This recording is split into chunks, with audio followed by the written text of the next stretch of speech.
Are you ready to unleash your full potential and become unstoppable in your success and leadership? Welcome to the Unleashed and Unstoppable podcast, where we provide powerful insights and strategies for coaches, corporate leaders, and entrepreneurs. I'm Alexanne Carter. And I'm Carol Register, and we're certified master neurocoaches who are passionate about helping you overcome your limiting beliefs and optimize your performance. Each week, we'll be sharing actionable tips and strategies using neuroscience, from interviews with industry experts to solo episodes to help you lead a life of power, purpose, and possibility on your own terms. Join our community of like-minded individuals. Hit subscribe now and let's be unleashed and unstoppable together.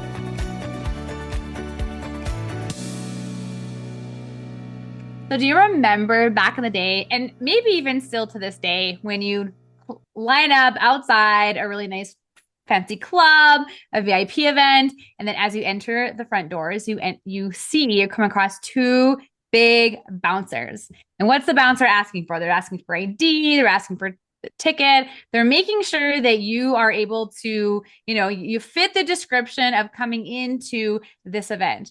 Well, Carol and I are excited to dive into a topic today to introduce to you your own bouncer system in your brain that is scanning things outside of you, just like the bouncers, scan you and your information to make sure that you're in the right place and that you're able to enter the event. So we are excited to talk about, and the thing is, we've talked a little bit about this before, but the RAS, your Reticular Activating System, which is, I think, one of the coolest things to unpack and learn about when it comes to your brain. So Carol, why don't we dive in and really unpack more of the neuroscience behind the RAS, the Reticular Activating System, and really, I want to say, shower the listener with the really cool information about why this particular, I was going to say thing, but operation, I guess you could say, in the brain is so important and powerful for what you're up to creating. Yeah, this is all about how to activate this part of your brain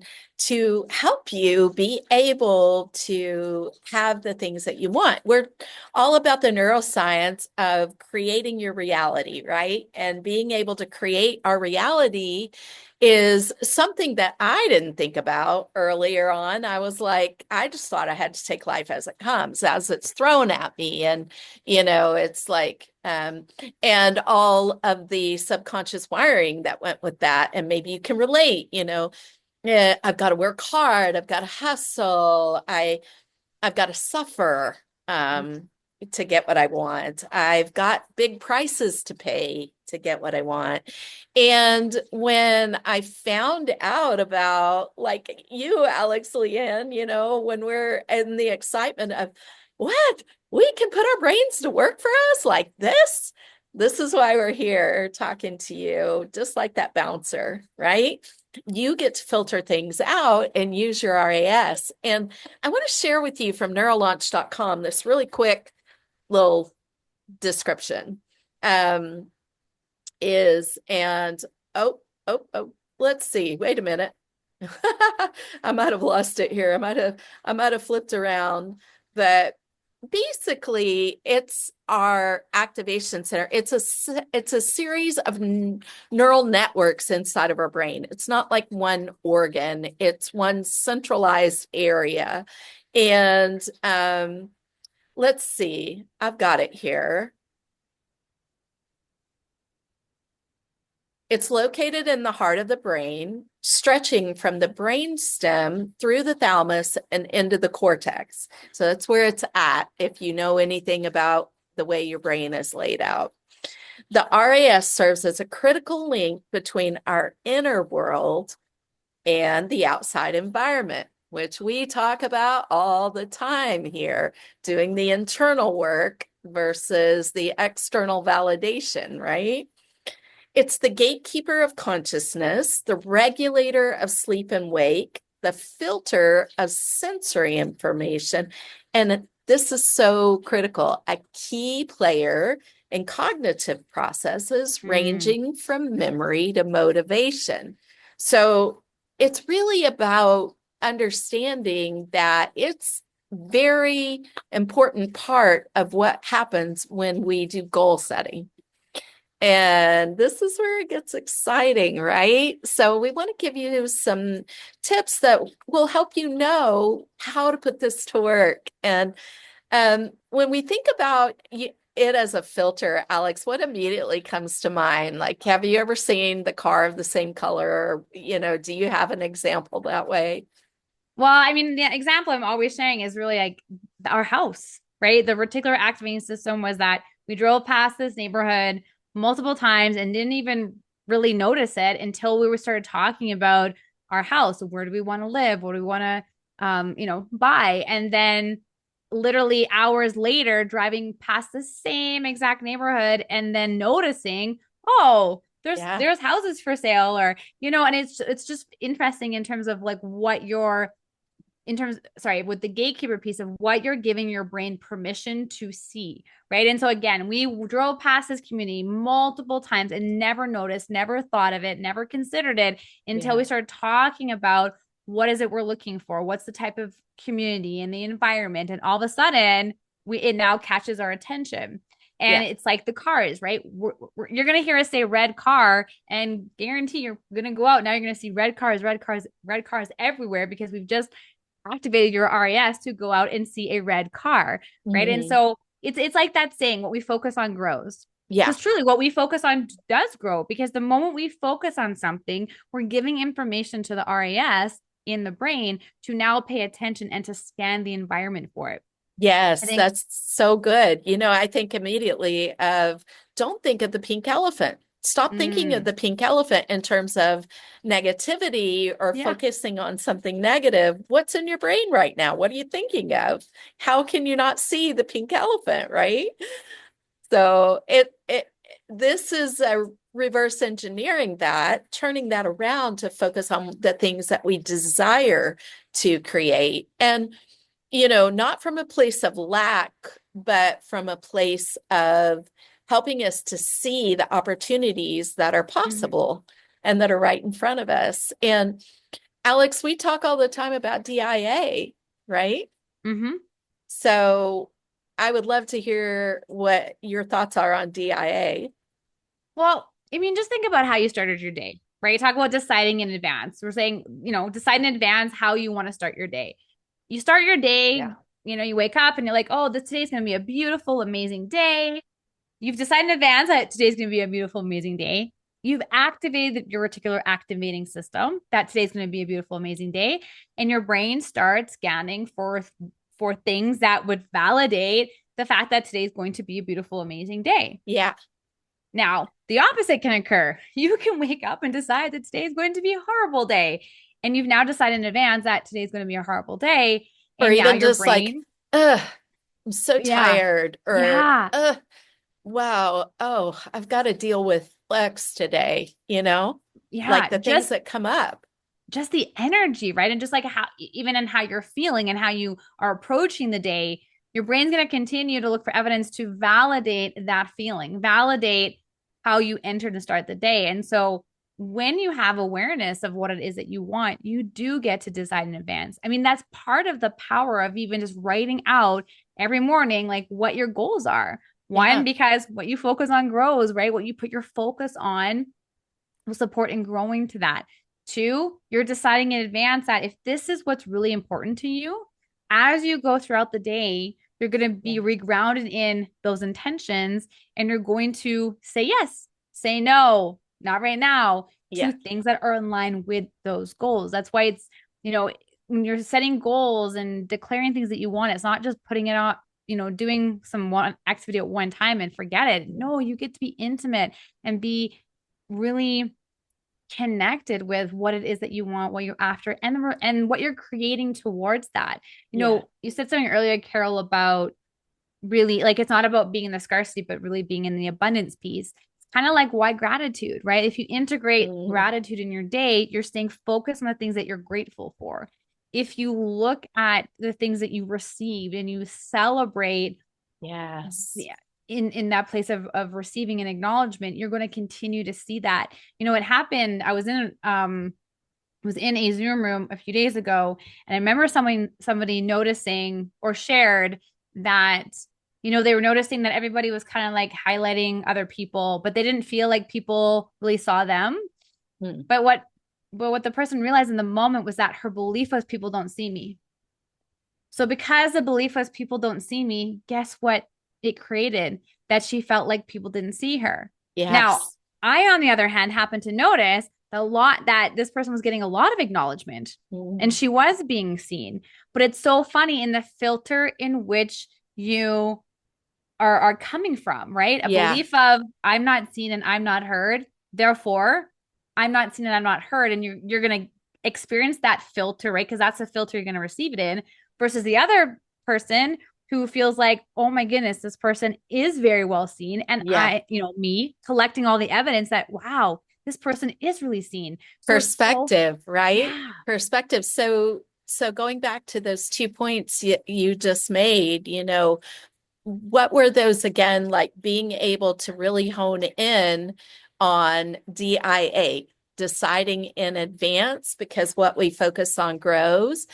And then I'm having a brain skip now because you shared the filter, the way that it Yeah. filters. Yeah. And it's so important that we understand this. And I think a third component that we can share with you right here is going deep on your visioning, right? And you talked about writing down your goals in the goal setting, but this is one of the reasons that Alex and I teach a particular style of vision priming, because it paints a really clear picture for your brain of you being right there in the moment.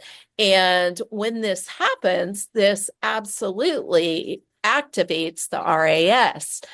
And being able to utilize these three components are key factors when you want to activate your RAS. Rather than thinking about the pink elephant or, oh no, I'm tired today, thinking about, creating the reality that you desire so that your RAS will then begin to open up and find that for you. And this is the exciting part, right? This is the part where I'm like, yes, because especially Alex, with the work I do in wealth, this is a big factor, right? Mm-hmm. Like you were talking about the lack, and I was talking about the lack and the abundance. Are we operating from a place of I can't afford it? Oh no, it's not available. Like the example of the woman that you were talking with, and she was there, um, being able to uh, recognize that she had this limiting belief that Mm-hmm. she didn't see, the situation. So I think it's something where we absolutely want to activate this. We want to put our RAS to work for us. We want to be able to do it through having these recognitions. So yeah, it's really, really something important for you to know the tools you have available to use. And I think, and it's understanding when you do hear things like what you focus on grows, or where you put your energy, or what was it? The other one, like wherever. Well, sorry, like yeah. I mean, I always say what you focus on grows, but there's also like where your attention goes, your energy flows. Like there's many different like expressions like that, because it really is about what are you really focusing on. And when it comes to our brains, we also know the negativity bias, right? The default to always go to the negative, as Yeah. even the example of don't look at the pink elephant and you're going to look at the pink elephant, right? Yeah. It's really staying honed in and focused on, yes, vision. I know we talk about that a lot here, because it's you get to consciously be grounded in that, right? That's where the DIE comes in, deciding in advance to really be intentional with Yeah. what's important to you, doing the work that's involved in that, being able to, intercept, hijack the thoughts that are not serving it, because it's not automatic. Yeah. Automatic is to go to safety, right? Yeah. You get to do the work to prime into that. I know we're going to go into like these concepts a little bit deeper on some of our next upcoming episodes, especially when it comes to wealth, because it's very fascinating, right? When it comes to scarcity and abundance, right? Like the little things that you get to do to support you in really creating and breaking through that glass ceiling to create the wealth or the love. It's like, you're calling in a new partner or relationship, right? Like it's so easy.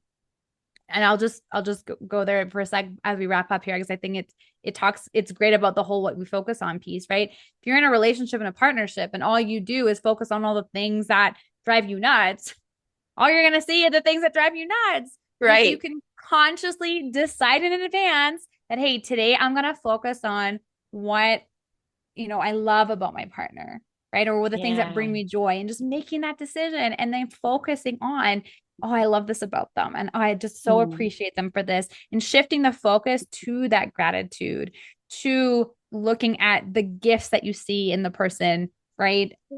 Even in yourself, to shift the focus so that what you focus on grows. So you can focus on growing the love and the relationship and the abundance and making this a conscious effort. That's why the decide in advance piece is consciously making the effort so that you are in control, and then you know exactly where you're focusing and what you are growing and where your focus goes. Right. Oh my goodness, it's like a whole tongue twister, Carol. Oh, it's true. It's true. But, just to reiterate what you're saying, absolutely. It's key in you being able to activate your brain and put it to work for you, and be able to use the tools of neuroplasticity that we have to create the things that we desire to create and the reality, because you are where you are right now because of the way you believe. And so this is about being able to go through the process, which we share about, and be able to rewire, reprogram what those internal beliefs are. But every day, day to day, deciding and choosing, it's always a choice. You always have the choice. And that's the beautiful part of what we're sharing. So we look forward to seeing you on our next episode. We're so excited to bring this to you. And be sure and grab our free gifts that are in the show notes. Also in the show notes, you can text us. You can text us at any times to let us know you love this.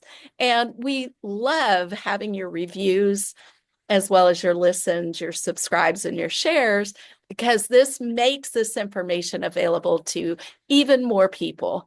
And we look forward to serving you with more information. And what I was going to say about, if you're focusing on visibility and you want to focus on being seen, and you're looking for website visibility, shoot me a message and we chat about your website visibility with your website, your Google business profile, and even YouTube, right? Because again, we focus on grows, and you can focus on your digital presence, and also with support of Carol's wealth activation as well, to increase your visibility, increase your wealth, and then being able to create a greater impact in the world. So we're so excited to serve you. See you next time. Ciao for now. Bye. Bye. Thanks for tuning in to another episode of the Unleashed Unstoppable podcast with your hosts, Alexandra Carter and Carol Register. If you enjoyed this episode and you'd like to help support the podcast, please share it with others. Post about it on social media, or leave a rating and review, and subscribe. That's all for this episode, Wildly Ambitious Leaders. See you next week.